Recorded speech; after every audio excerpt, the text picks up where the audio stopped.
আমার মনে আছে 2009 সাল 10 জানুয়ারি প্রথম বর্ষের হলে উঠব। সূর্য সেন হল আমার অ্যাটেস্টেড। হলে উঠবে রাত 10টায়। আমাদের গেস্ট রুম হয়। হলে উঠার জন্য একটা ভাইবা হয়। সে ভাইবাতে কিছু প্রশ্ন জিজ্ঞেস করেছে আমাকে। এই প্রশ্নগুলো তোমরা অবশ্য বুঝতে পেরেছো। ছাত্রলীগ কত সালে প্রতিষ্ঠা হয়েছেন, ছাত্রলীগের প্রথম সভাপতির নাম কি, বর্তমান সভাপতির নাম কি, অনেক প্রশ্ন আমাকে জানি। প্রত্যেকটা প্রশ্ন 12টা প্রশ্ন জিজ্ঞেস, প্রত্যেকটা প্রশ্ন পেরেছি। লাস্টে একটা প্রশ্ন আমাকে করেছে, আজকে কি দিবস। আমি তো মুখস্থ করে আসছি, ভুল হওয়ার তো কথাই না, কারণ আমাকে আগেই সব পড়ে আসছি যে তারা এই প্রশ্নগুলো আমাকে করবে। কিন্তু আমি বললাম আজকে হচ্ছে শেখ মুজিবুর রহমান প্রত্যাবর্তন দিবস। কথা কিন্তু সত্য। দেখি যে তারা আমার দিকে এভাবে চোখ বড় করে তাকিয়ে আছে। আমি বললাম কি রে, প্রশ্ন তো উত্তর তো ঠিকই আছে, প্রশ্নও ঠিক আছে, উত্তরও ঠিক আছে, ঘটনা কি? একজনে বললো একটা ছুরি নেই, ছুরি। আরেকজন বললো একটা দা নেই, আজকে তার হাত পা সব কাটবো। নবীন বরণ করছে, দেখো আমাকে বরণ করে নিচ্ছে তারা। আমি তো ভয়ে প্রথম বর্ষের ছাত্র, আসলাম গ্রাম থেকে, হাত পা কাটবে। তো আমি বললাম, তারপরে একটু সাহস করে বললাম যে ভাইয়া আমি কি ভুল করেছি ভাইয়া? ভুল করিস নাই, তুই বঙ্গবন্ধু কেন বলিস নাই? আমি তো রে বাবা মুখস্থ তো সব করছি। প্রত্যাবর্তন দিবস শেখ মুজিবুর প্রত্যাবর্তন, জাতির জনক বঙ্গবন্ধু শেখ মুজিবুর রহমান তো পুরো পড়ি নেই। এর মধ্যে তারা তো আমাকে হাত পা কাটার জন্য অবস্থা রেডি। তারা বুঝে গেছে যে I am not belong to Chhatra League. তখন তো আমি তাদের অত্যাচারে, মানসিক অত্যাচারে আমি বেহুশ হয়ে পড়ে গিয়েছিলাম। পড়ার পর আমাকে পরবর্তীতে নিয়ে যায় রুমে, রুমে নিয়ে পানি টানি ঢালার পর হোঁশ আসার পরে আমি যে হলে উঠবো, হলের সভাপতি ছিল আমার বাড়ি কুমিল্লা, তার বাড়িও কুমিল্লা। আমি চিন্তা করছি তার কাছে উঠলে মানে ছাত্রলীগের সভাপতি, তাহলে আমি একটু সেফ থাকবো। তো সে আমাকে দেখতে আসলো। তো আমি বললাম, ভাই আপনার এলাকা বাড়ি আমার একই এলাকার, আপনি কি করলেন এটা? যা বেটা, আমি তো তোকে চাইছিলাম, তোর সাহস কতটুকু, যে ছুরি গুলির সামনে তুই কতটুকু নিজেকে তৈরি করতে পারিস, তোকে নেতা বানাইতে পারবো কিনা, এই জন্য চাইছিলাম। তা আমি বললাম, ভাই আগে তো প্রশ্নটা ফাঁস করে দিতে পারতো। তার মানে তখন আমাদেরকে প্র্যাকটিস করা হতো, নবীনদেরকে পড়াশোনা না, যে তোমার সাহস কতটুকু, তোমার হাত মা কাটতে পারো কিনা। আমাদেরকে তখন সোহরাওয়ার্দীতে রাতে পাঠানো হতো, সোহরাওয়ার্দী উদ্যানে আমাদেরকে পাঠিয়ে বলা হতো যে যারা কাপল আছে তাদেরকে ধরবা, প্রথমে ধরে জিজ্ঞেস করবে ঢাকা বিশ্ববিদ্যালয় কিনা। যদি ঢাকা বিশ্ববিদ্যালয় মারা দরকার নেই, আর যদি অন্য বিশ্ববিদ্যালয় হয় তাহলে চড়াইবে শুধু ঠুস ঠাস। কেন? বলে যে এটা করলে, তো আমি এক বড় ভাইকে জিজ্ঞেস করলাম, বড় ভাই এটা কেন করা হয়? বলছে এটা করলে তোমার সাহস বাড়বে। সাহস বাড়বে? কি শিখাচ্ছে আমাদেরকে? সাহস বাড়ানোর জন্য আমাদেরকে রাতে সোহরাওয়ার্দীতে পাঠানো হয়। তারপর এক বড় ভাই বলে, শোন তোদেরকে আমি এটা বলে রাখি, তোরা যখনই দেখবি যে আমি কোন কারোর সাথে কথা বলতেছি, তখন আমি মাথায় যখন হাত দিব, তখন তোরা বুঝতে পারবি যে সামনে যে আছে সে হচ্ছে আমাদের শত্রু। তখন তোরা মাইর দেওয়া শুরু করবি। আর তখন আমি নিষেধ করবো, আমার বন্ধু মারিস না, মানে এরা হয়তো ছাত্র শিবির না ছাত্র দল, যে তোরা মারা শুরু করবি। তখন আমি নিষেধ করবো, আমার বন্ধু মারিস না, তোরা তারপরও বেশি মারবি। যত বেশি নিষেধ করবো তত বেশি মারবি। তো এটা তো হয়ে গেছে, আমাদের শিক্ষা হয়ে গেছে। একদিন মনে আছে, এখানে একটা টিএসসির মোড়ে কর্নারে একটা জুসের দোকান ছিল। ওই জুসের দোকানে আমরা ওই বড় ভাইটা দাঁড়ায় একজনের সাথে কথা বলতেছে। আমরা ছিলাম রাজু ভাস্কর্যের এখানে। তখন উনি মাথায় হাত দিছে। তখন আমাদের মধ্যে একজন, এই ভাই তো ইশারা দিচ্ছে, চল সবাই গিয়ে ওই ভাইটাকে দিল মারি। বড় ভাই বলছে, এই আমার বকনিপতি। তারপরেও ফলাফল তো বলছে যে নিষেধ করছে, মারতে হবে। বলছে আমার আপন, আল্লাহর কসম আমার আপন বকনিপতি। তারপরেও ফলাফল মেরে একবারে। কারণ ভাই শিখে দিছে যত বেশি নিষেধ করবো তত বেশি মারবি, আর আমি যত বেশি বলবো তত বেশি মারবি। পরে জানতে পারলাম আসলে এটা তার বকনিপতি ছিল, তারা দেখতে আসছিল। তার মানে তখন আমাদেরকে শিখানো হতো এটা। এই জন্য তোমরা অনেক বড় সৌভাগ্যবান যে ফার্স্ট ইয়ারে এসে তোমরা একটা ক্যারিয়ার গাইডেন্স প্রোগ্রাম পাচ্ছ। সেখানে শেখানো হচ্ছে না তোমার সাহস আছে কিনা, সেখানে তোমাকে ছুরি দিয়ে তলোয়ার দিয়ে তোমাকে সাহস শেখানো হয় না। সেখানে বড়দেরকে চর মেরে, কাপলদেরকে চর মেরে শেখানো হয় না তোমার সাহস আছে কিনা, সেটা শেখানো হয় না। এই জন্য তোমরা অনেক বড় সৌভাগ্যবান। এই জন্য নামটা স্বাধীন বাংলাদেশ ছাত্র সংসদ, নামের মধ্যে কাজেরও মিল আছে, যে স্বাধীন ছাত্র। তোমরা অনেক বেশি ঢাকা বিশ্ববিদ্যালয়ের স্বাধীন ছাত্র। ছোটবেলায় একটা কবিতা বলেছিলাম, নামের বড়াই করো না তো নাম দিয়ে কি হয়, নামের মাঝে পাবে না তো সকলের পরিচয়। আজকে এখানে বলতে ইচ্ছে করছে যে নামের বড়াই করো তোমরা, নাম দিয়ে সব হয়, নামের মাঝে পাবে স্বাধীন বাংলাদেশ ছাত্র সংসদের পরিচয়। আজকে তোমরা এখানে যারা আছো, you must mind it, this is the beginning. You must mind it, this is the beginning. This is the very very beginning of your journey. তোমাদের জীবন মাত্র শুরু হয়েছে। You have to compete not only in Dhaka University. You have to compete all over the country. You have to compete all over the world. You have to truly think you are global citizen. পৃথিবীর একটা বিশ্বগ্রামে পরিণত হয়েছে। এই বিশ্বগ্রামের মধ্যে তুমি যদি মনে করো ঢাকা বিশ্ববিদ্যালয়ের প্রতি কম্পিটিশন করবে, তাহলে তুমি ভুল করবা। You have to think beyond Bangladeshi border. তোমাকে বাংলাদেশের বর্ডারের বাইরে চিন্তা করতে হবে, বাংলাদেশের বর্ডারের বাইরে চিন্তা করতে হবে। ঢাকা বিশ্ববিদ্যালয়ের শিক্ষার্থীদের একটা কমন সমস্যা, দেখো আজকে আমরা যে এখানে কথা বলছি, তোমরা যে ওখানে বসে আছো, তার মানে কি এটা মিনিং করে যে আমরা তোমাদের থেকে মেধাবী? না, ইট ডাজন্ট মিন যে we are the so much meritorious student than you, no. তারপরও কেন আমরা এখানে দাঁড়িয়ে আছি, তোমরা ওখানে বসে আছো? তার কারণ হচ্ছে যে আমরা তোমাদের বড়। একটা দার্শনিককে জিজ্ঞেস করে বড়দের কথা কেন শুনবা? দার্শনিক বলছে বড়দের কথা তুমি এই জন্য শুনবা কারণ বড়রা তোমার বয়সটা পার হয়ে গিয়েছে, তারা জানে তারা কি ভুল করেছে, তারা জানে তারা কি ভালো কাজ করেছে। এই জন্য বড়দের, তোমরা যদি এখন ইন্টারের কাউকে পরামর্শ দিতে চাও, খুব চমৎকার পরামর্শ দিতে পারবা, কিন্তু যখন ইন্টারে থাকতা তখন কিন্তু তোমাদের মাথায় সেটা ঢুকে নেই, ঠিক না? তার মানে এজন্য সে সাহস থেকে তোমাদেরকে কয়েকটি কথা বলবো। ঢাকা বিশ্ববিদ্যালয়ের বেশিরভাগ শিক্ষার্থী তার মনের সাবজেক্টে পড়ে না। কেউ যদি ইকোনমিক্সে পড়ে বা লতে পড়ে, তারা জিজ্ঞেস করে যে ভাইয়া তুমি কি লতে পড়তে চাইছিলা? না রে ভাইয়া, আমি তো মেডিকেলে পড়ার ইচ্ছে ছিল, মেডিকেলে হয় নাই, তারপরে ঢাকা বিশ্ববিদ্যালয় ইকোনমিক্স এবং লতে পড়ছি। আবার তুমি যদি একটা হিস্ট্রি স্টুডেন্ট বা অ্যারাবিকে তাকে জিজ্ঞেস করে ভাইয়া তুমি কি হিস্ট্রিতে পড়তে চাইছিলা, রাষ্ট্রবিজ্ঞানে পড়তে চাইছিলা? না রে ভাইয়া, আমার তো ইচ্ছে ছিল ইকোনমিক্সে পড়বো, তারপরে সাবজেক্ট পাইলাম কি করব, এই জন্য পড়ছি। তার মানে আমাদের বিশ্ববিদ্যালয়ের শিক্ষার্থীদের মন মানসিকতায় আমরা কখনো যে সাবজেক্টটা পড়ছি সেটা প্যাশনেট হয়ে পড়তে পারছি না। হার্ভার্ড ইউনিভার্সিটিতে গবেষণা হয়েছে, 1500 জন নিয়ে তারা গবেষণা করেছে।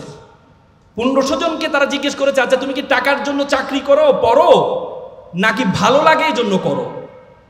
1500 জনের মধ্যে 1300 জন বলেছে টাকার জন্য করি, আর 200 জন বলেছে আমি ভালো লাগে তাই চাকরি করি। 20 বছর পর গবেষণা ফলাফল দেখতে পেয়েছে যারা বলেছে প্যাশনেট হয়ে চাকরিটা করে টাকার জন্য না, তারা এক একজন এক একটা কোম্পানির প্রধান হয়েছে। আর যারা বলেছে যে আমি টাকার জন্য পড়ি, তারা ওই যে অবস্থায় আছে 1-2টা প্রমোশন হয়েছে, তার উপরে যেতে পারেনি।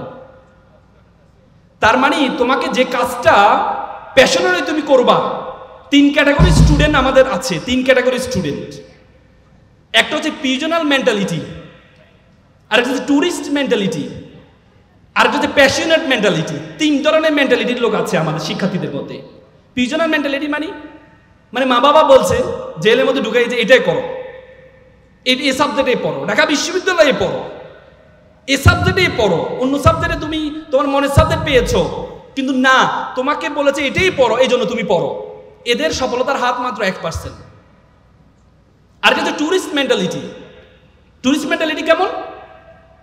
যে ট্যুরিস্টের মতো যায়, দেখে আসে, ভালো লাগলে বসলো, ভালো লাগলো দেখলো, আর নাহলে চলে আসলো। তাদের সফলতার হাত 1%। যে দেখি না, মা বাবা যেহেতু বলেছে সাবজেক্টটা একটু পড়ে দেখি না, ভালো লাগলে করলাম, না পারলে করলাম না, শেষ।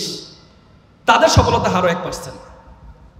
আর সফলতার হার 80% হচ্ছে তাদের যারা প্যাশনেট হয়ে পড়ে, এটা আমার ভালো লাগে তাই আমি পড়ি, মন থেকে আমার ভালো লাগে। তোমার যদি মন থেকে ভালো লাগে, এই জন্য তুমি যদি পড়ো, তুমি যেটাই পড়বা সেটাতেই তুমি সফল হবা।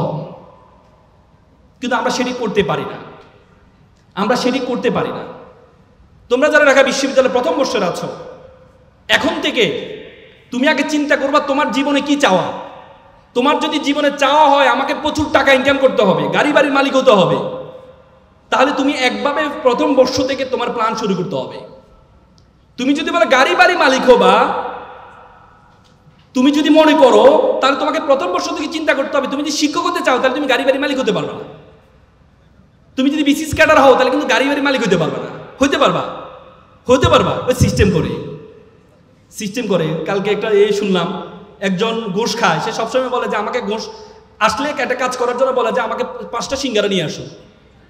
শুনছো? 5টা সিঙ্গারা নিয়ে আসো। তো এরা তো দুদক তো চিন্তা পড়ে গেল, 5টা সিঙ্গারার কথা কেন সবসময় বলে। পরে ওনারা একজন লোক পাঠানোর পরে কাজটা করার জন্য বলে যে 5টা সিঙ্গারা নিয়ে আসো। কোথায় থেকে? ওই রেস্টুরেন্ট থেকে। ওই রেস্টুরেন্টে তার ভগ্নিপতি বসা। তো 5টা সিঙ্গারার দাম কত? এক একটা সিঙ্গারার দাম 50,000 টাকা। বুঝতে পেরেছ? তার মানে তুমি যদি অধিক টাকা পয়সার মালিক হতে চাও, তাহলে তুমি যদি মনে করো বিসিএস ক্যাডার হবা, তাহলে এই প্ল্যানটা তোমার ভুল। আর তুমি যদি মনে করো যে তুমি প্রচুর টাকার, তুমি যদি মনে করো না আমার সম্মান চাই, তাহলে you can drive the BCS cadre, drive the teacher, ভালো করে পড়াশোনা করে প্রথম বর্ষ থেকে। আর তুমি যদি মনে করো প্রচুর টাকা ইনকাম করতে হবে, গাড়ি বাড়ি মালিক হতে হবে, তাহলে তোমাকে স্বাধীন পেশা নিতে হবে, ব্যবসা করতে হবে। তুমি যদি বলতে পারো ভাইয়া ব্যবসা যদি আমি যদি কাউকে বলি, আমরা সবসময় এম ইন লাইফ ছোটবেলা পড়েছিলাম, I want to be doctor, I want to be engineer, কিন্তু I want to be businessman বলি না আমরা। ব্যবসা জিনিসটা কেমন, কিন্তু আল্লাহ তাআলা কোরআনে একমাত্র পেশার কথা বলেছেন, উল্লেখ করেছেন, সেটি হচ্ছে কি? ব্যবসা। আহাল্লাল বাইয়া ওয়া হাররামার রিবা। আল্লাহ বলেছেন আমি তোমাদের হালাল করেছি কি? ব্যবসাকে তোমাকে হালাল করেছি। এবং ইসলামের 10 জন আশারে মুবাশশারা, 10 জন যারা জান্নাতের সুসংবাদ পেয়েছে, তাদের মধ্যে 9 জনই ছিল ব্যবসায়ী। এবং prophet was also the businessman, জানো তো? হ্যাঁ, তার মানে ব্যবসাটা এটাকে এমফেসাইজ করেছেন। আলিবাবার প্রতিষ্ঠাতা জ্যাকমাকে বলেছে তুমি যদি বিড়ালকে যদি বলা হয় তুমি কি $100 একটা নোট নিবে নাকি একটা কলা নিবে, বিড়াল $100 গ্রহণ না করে কলাটি গ্রহণ করে নেয়, কারণ বিড়াল জানে না $100 দিয়ে শত শত কলা কেনা সম্ভব। তেমনি যুব সমাজকে যদি বলে তুমি কি চাকরি করবা নাকি ব্যবসা করবা, যুব সমাজ চাকরিটি গ্রহণ করে। যুব সমাজ জানে না ব্যবসা দিয়ে শত শত জনকে চাকরি দেওয়া সম্ভব। সুতরাং তোমাকে সেই ব্যবসায়ী চিন্তা করতে হবে। এবং তোমরা জানো যে ইসলামের যে প্রচার প্রসার হয়েছে, ব্যবসায়ীরা এসে কিন্তু প্রচার করেছে। তোমরা সিন্দাবাদ দেখেছো না? সিন্দাবাদ কেন আমরা দেখেছি? সিন্দাবাদে দেখবে ব্যবসায়ীরা আরব থেকে আসছে, সেখানে ব্যবসা শুরু করেছে, বিয়ে শাদী করেছে। মানুষ দেখেছে যে অন্য ব্যবসায়ী আর এই ব্যবসায়ীর মধ্যে পার্থক্য আছে। এই ব্যবসায়ী কথায় সালাম দেয়, সুন্দর কথা বলে, হ্যাঁ, স্বচ্ছতা আছে। তখন মানুষ একজন করে কি ইসলামের দিকে ঝুঁকে যায়। তার মানে ব্যবসা। এবং আল্লাহ রাসূলের একটা হাদিস আছে, কাযাল ফাকরু ইয়াকুন আল কুফরান। আল্লাহ রাসূল বলেছে দারিদ্রতা মানুষকে কাফেরের দিকে ধাবিত করে, দারিদ্রতা মানুষকে কাফের বানিয়ে ফেলে। সুতরাং আমরা সবসময় এমফেসাইজ করি যে গরিব থাকো, টাকা পয়সা এত লাভ কি, দুনিয়া করা দরকার না, আখিরাত করো না। ইসলামের যত বড় বড় ইবাদত আছে, সবচেয়ে বেশি বড় ইবাদতগুলো কিন্তু ধনীর জন্য। রোজা, এই তোমার কুরবানি কার জন্য? গরিবের জন্য। হজ কার জন্য? গরিবের জন্য। যাকাত কার জন্য? গরিবের জন্য। কার জন্য? ধনীর জন্য। আল্লাহ তাআলা কোরআনে আকিমুস সালাত ওয়া আতুজ যাকাত, যাকাত আদায় করতে বলছে, যাকাত প্রদান করতে বলছে, যাকাত খাইতে বলে নাই। আর আমরা ইসলামটাকে বানাই নিয়েছি যে এটা গরিবের ধর্ম। তোমরা জানো ব্রিটিশরা যখন আমাদের এই উপমহাদেশে আসছিল, তখন আমরা এই উপমহাদেশ ছিল পৃথিবীর 7ম ধনী দেশ ছিল যখন ব্রিটিশরা আসছে। আর যাওয়ার পথে আমাদেরকে সবচেয়ে ফকিরি দেশে পরিণত করে গিয়েছে। তারা কি করছে? তারা আমাদের শিক্ষা ব্যবস্থাটাকে এমনভাবে তৈরি করে দিয়েছে, আমাদের শিক্ষা ব্যবস্থা পড়ানো হয় যে ছিঁড়া কাঁথায় শুয়ে লাখ টাকার স্বপ্ন কেন দেখো। তারা আমাদেরকে এই যে অ্যাপ্লিকেশনে শিখায়, কি শিখায় জানো? যে কেরানি পদে চাকরির জন্য আবেদন। কখনো দেখছো সিইউ পদে চাকরির জন্য আবেদন তোমাদেরকে শিখাইতে? এমডি পদে আবেদনের চাকরি শিখাইতে? আমাদেরকে যে কেরানি পদে আবেদন। তার মানে ব্রিটিশরা আমাদের মাথায় ঢুকিয়ে দেয় তোরা ফকিরের জাতি, তোরা চিন্তা করবি কেরানি পর্যন্ত, একটা প্রধান হওয়ার জন্য চিন্তা করবি না। আমরা সেই মেন্টালিটি নিয়ে আছি। বড় স্বপ্ন দেখতে পারি না, এমডি হব সে স্বপ্ন দেখতে পারি না, বড় ব্যবসায়ী হব স্বপ্ন দেখতে পারি না। সে স্বপ্ন দেখতে পারি না। এই জন্য তুমি যদি আমি বিশ্ববিদ্যালয়তে বের হওয়ার পর আমার চিন্তা ছিল আমি চাকরি করবো, সরকারি চাকরি করবো। এরপর বললো না, সরকারি চাকরি করলে তো আমি তো অসৎ হইতে পারবো না, অসৎ হইতে পারবো না। আল্লাহর রহমতে আমি একটা স্বাধীন পেশায় আছি, স্বাধীন পেশা আছে। আমি যখন ওকালতিতে ঢুকি, প্রথম দিনে আমি স্যালারি পেয়েছিলাম 100 টাকা। একটা শুনানি করেছিলাম, জামিন করেছিলাম, সিনিয়র আমাকে 100 টাকা দিয়েছেন। এবং আমার বন্ধু যারা আছে তারা বিভিন্ন বাংলাদেশ ব্যাংক, বড় বড় ব্যাংক প্যানেল লয়ার হিসেবে ঢুকেছে, তাদের বেতন ছিল 70 থেকে 80,000 টাকা। কয়েকদিন আগে আমার একটা ফ্রেন্ড আজকে 10 বছর ওকালতির পরে চেম্বার আসে, বলো বন্ধু আমি তো 80, 90, 1 লাখ টাকার মধ্যে সীমাবদ্ধ আছি, তুমি তো গাড়ি বাড়ির মালিক হয়ে গেছো, এখন বন্ধু চাকরি ভালো লাগে না, এই পেশা তোমার পেশা চলে আসবো, আইনজীবী পেশা আসবো। তাই আমি বললাম বন্ধু তোমাকে তো আবার শুরু থেকে শুরু করতে হবে। বলছে না, শুরু থেকে শুরু করবো। সে আবার শুরু থেকে শুরু করেছে। তার মানে যদি আমি সেদিনের টাকার বড় স্বপ্ন দেখতাম না 70-80,000 টাকা আমার লাগবে, তাহলে আজকে এই অবস্থায় I have 12 juniors in my chamber, 12 জন জুনিয়র আছে আমার, সে সুযোগটা হতো না। এজন্য তোমাদেরকে চিন্তা করতে হবে যে তুমি কি চাও, তোমার মেন্টালিটি কি। সেটির জন্য চাওয়ার আগে প্রথমে তোমার সম্বন্ধে তোমাকে জানতে হবে। Who are you, who are you want to go, তুমি কে, তোমার সম্বন্ধে। আমরা সবসময় বললাম না, ব্রিটিশরা আমাদের মাথা ঢুকিয়ে দিয়েছে আমরা তো ছোট। দেখো আগে আরবরা বড় বড় ব্যবসায় পরিচালনা হইতো, আর এখন মুসলমানরা একটা কনজিউমার জাতিতে পরিণত হয়েছে, ভোক্তা। ওরা বানায় আর আমরা ভোক্তা, অথচ আমরা হওয়ার কথা ছিল সবচেয়ে বড়। এই জন্য তোমাদেরকে প্রথমে তোমার সম্বন্ধে জানতে হবে, তোমার সম্বন্ধে তুমি কে, তুমি কতটুকু যেতে পারবা, তোমার সম্বন্ধে জানতে হবে। দেখো 2006 সালে বাংলাদেশে একটা অপটিক্যাল ফাইবার স্টেশন করা হয়েছে কক্সবাজারে। সেটি তোমার পর্তুগাল হয়ে, স্পেন হয়ে, সিঙ্গাপুর, মালয়েশিয়া হয়ে, ফিলিপিন হয়ে আমাদের কক্সবাজারের সাথে যুক্ত হয়েছে। সে অপটিক্যাল একটা তার, ফাইবার কেবল, পরবর্তীতে স্যাটেলাইট, এই কি বলে শেখ মুজিবুর রহমান যে এটা কি বলে হাইটেক পার্কের সাথে যুক্ত হয়েছে। সে তারটার দূরত্ব ছিল 17,500 কিলোমিটার। 17,500 কিলোমিটার একটা তার দিয়ে পুরো পৃথিবীটা আমাদের হাতের মুঠে চলে আসছে। আজকে আমরা এখানে কি করছি, আমেরিকা বসে দেখতে পাচ্ছি, আমেরিকাতে কি করছে আমরা এখান থেকে বসে দেখতে পাচ্ছি, মাত্র 17,000 কিলোমিটার একটা তার দিয়ে।